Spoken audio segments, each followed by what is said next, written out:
every day, late at night, not okay. All I want, and I pray, all I need are some better days.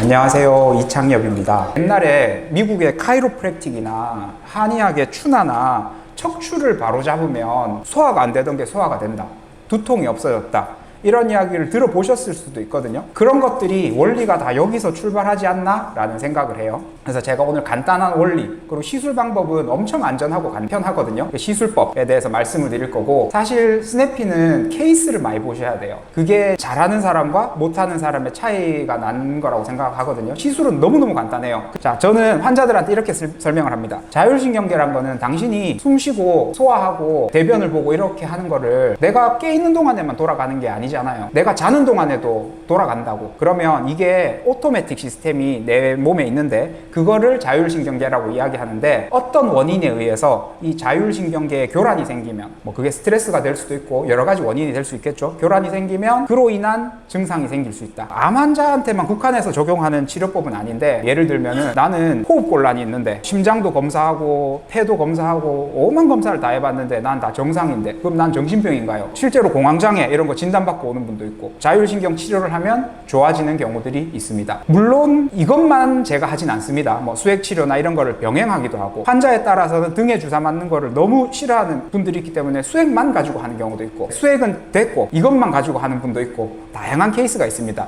내한테 갖고 있는 무기가 많으면 많을수록 저는 의사는 좋다고 생각을 하거든요. 그래서 하나의 무기를 더 장착하신다 생각하시고 들어가 보시면 좋을 것 같습니다. 자, 원리 쉽게 설명을 하면요, 심파세틱 널브, 그림을 보면서 설명을 할게요. 심파세틱 널브뿐만이 아니고 모든 널브는 바사 널보롬이라는 신경의 혈액을 공급하는 혈액으로 혈액 공급을 받고 있습니다. 근데 어떤 이유에 의해서건 이게 압박이 될 수도 있겠죠. 혈액 순환이 또 잘 안 될 수도 있겠죠. 혹은 이 주변에 사이토카인, 염증성 사이토카인 같은 것들이 쌓여 있을 수도 있겠죠. 여러 가지 원인에 의해서 이 혈액 공급이 제대로 안 되거나 이 신경의 과민 증상이 나타났을 때 자율신경 증상이 나타난다. 핵심은 이거예요. 바사널보롬의 포칼 이스케미아를 유발할 수 있다. 우리가 그거를 풀어주자라는 취지에서 접근을 한 겁니다. 근데 이 바사놀보름을 해결해 주는 거는 여러 가지가 있습니다. 꼭 스냅피만이 아니고 IV로도 해결해 주는 경우가 있을 수 있을 것이고요. 어쨌든 귀결되는 거는 바사놀보름의 문제다라는 걸로 생각을 하시면 될 것 같고, 우리 실제로 스냅피를 할 때는 여기다가 주사를 주거든요. 멀티피두스라는 근육, 혹은 멀티피두스에 꼭 정확하게 타겟팅 안 하셔도 돼요. 근처에 이제 이렉터 스피네 머슬들, 그 척추 기립근들에만 줘도 거의 얼추 스냅피와 비슷한 효과가 나오는 경우가 대부분이고, 안 되는 환자들이 드물게 좀 있긴 합니다. 엿다가 주사를 줬는데 어떻게 자율신경절에 효과가 있냐? 연결이 돼 있다, 신경이. 그래서 연결이 돼 있기 때문에 포칼 이스케미아가 개선되면서 전체적인 효과가 나타날 것이다 라고 이제 가설을 세우는 거고, 실제로 해보니까 환자가 좋아지는 경우가 있더라. 오늘 제가 소개해드릴 스냅피라는 거는요, 두판상근, 다혈근에 집중해서 말씀을 드릴게요. 자, 이게 너무너무나 안전한 시술인 게, 우리 여기가 스피노스 프로세스죠. 본인의 등을 만져보시면요, 전부 다 스피노스 프로세스를 만지기는 어렵지 않을 거예요. 엄청 쉬워요. 그러면 스피노스 프로세스에서 원핑거 혹은 투핑거 옆으로 주사가 들어가면요, 무조건 라미나가 막고 있습니다. 라미나가 요거죠. 옆으로 막아주는 것. 라미나가 막고 있기 때문에 이렇게 해가지고 럼을 찌를 수 있으면 그건 대단한 실력자입니다. 너브블락의 타고난 재능을 가진 분이에요. 가급적 원핑거. 그리고 너무 딱 붙이면 시술자가 니들이 여기 뼈를 타고 들어가면서 까르르 끓는 느낌이 나거든요. 그러면 환자도 아파하고 좀 별로니까 원핑거 정도 딱 옆에서, 우리 기본 니들 있죠, 그 3cc, 5cc에 붙어 나오는 기본 니들, 긴 니들도 쓸 필요 없어요. 처음에는 그걸로 그냥 찔러서 한 3cc 주고 나오면 됩니다. 근데 이렇게 찌르는 것마저 난 너무 무서워. 그러면 찌르는 방향을 약간 밖에서 안쪽으로 이렇게 찔러 들어가면 더 안전하겠죠. 암 환자들 중에 그런 분들이 있거든요. 깡깡 말라 있으면 이게 본터치가 돼요. 본터치가 되면 사람이 마음이 안정이 듭니다. 처음에 하실 때는. 왜냐? 렁을 안 찔렀거든요. 근데 대부분의 사람은 그 짧은 니들 갖고 본터치가 잘 안 돼요. 그러면 공중에 붕 떠 있으면 내가 렁 찌른 거 아니야, 막 걱정을 하시거든요.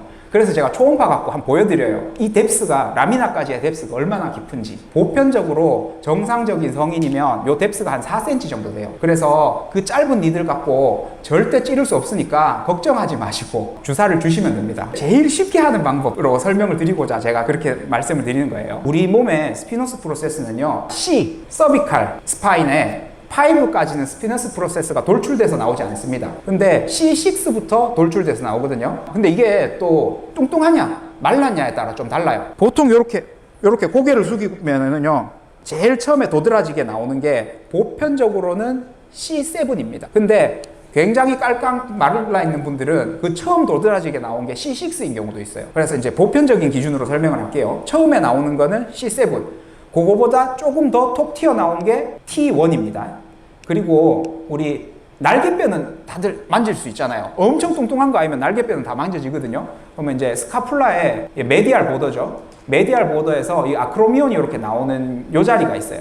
요 자리에서 수평선을 끄면 여기가 T3입니다. 이제 이게 로어 앵글이죠. 로어 앵글에서 수평선을 끄면 T7입니다. 그리고 T12는 사실 좀 찾기가 어려울 수 있는데 립을 따라서 만져가가지고 얘를 잡는 방법도 있고요. 여기 일리아 크레스트에서 보통 한 뼘, 요렇게 한 뼘을 끄면 일리아 크레스트의 제일 높은 지점에서 한 뼘을 끄면 거기가 T12입니다. 그리고 일리아 크레스트에서 평행선을 끊는 거는 L4-5 인터버테브럴 스페이스가 됩니다. 나머지만 기억을 하시면 되는데 조금 어려운 거는 이제 두판상근입니다.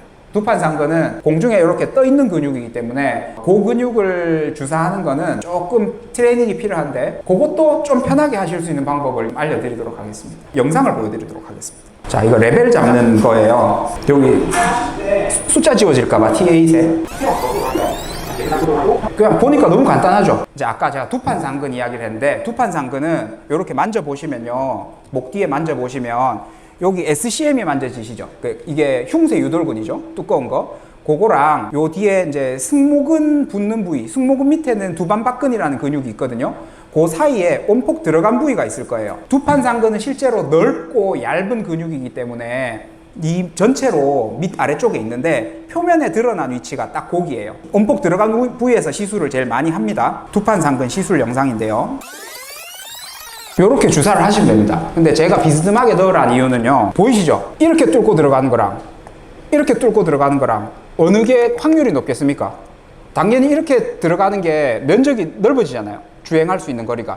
그래서 이렇게 뚫고 들어가라는 말씀을 하는 거고요. 우리 네트워크 원장님들 아주 무서워해요. 머리 뒤라고. 여기 위험한 구조물은 하나도 없거든요. 버테브랄 아테리는 저 깊숙이 있습니다. 그리고 C7 쪽으로 이렇게 표면으로 좀 나오기 때문에 이쪽에서 버테브랄 아테리가 건드려질 확률은 거의 없다고 보시면 돼요. 실제로는 파시아를 뚫을 때 이렇게 비스듬하게 주다 보면 파시아를 뚫는 느낌이 좀 나기도 합니다. 느낄 때도 있고 못 느낄 때도 있는데 사람마다 또 파시아 두께가 또 다 달라요. 고수님들은 그 느낌을 감각을 아주 잘 느끼시는데 하다 보면 아, 이게 파시아구나 라고 느껴지는 경우가 있을 겁니다. 그럼 반응 패턴, 두통이 있어서 왔다. 주사를 주는데 주사 용액이 들어가고 있는데 원장님 좋아져요, 이런 사람도 있어요. 그런 드라마틱한 사람도 있는 반면에 주사하고 하루 이틀이 지나야 반응이 나는 사람도 있습니다. 하루 이틀 뒤에 반응이 오는 사람은 주사할 때마다 그런 이야기를 하기도 해요. 치료를 하고 올 때마다 조금씩 좋아지면 얼마나 좋겠습니까? 대부분의 환자는 열이 안 되고요, 오르락 내리락 하면서 이래 좋아지는 경우가 많아요. 급성 염좌 같은 거는 진짜 이렇게 쭉쭉쭉 좋아지는 경우가 많은데,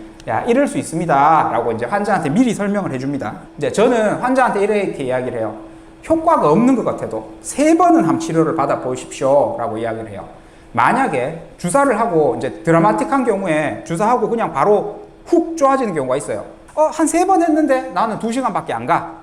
그러면 또 다른 진단명을 한번 찾아보라고 이야기를 합니다. 환자들이 많이 물어요. 원장님들도 딱 정해주는 걸 좋아하시지만 환자들도 딱 정해주는 걸 좋아하거든요.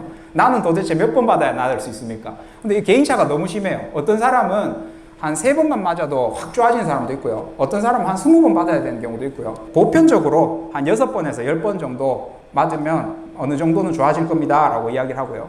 완치가 됩니까?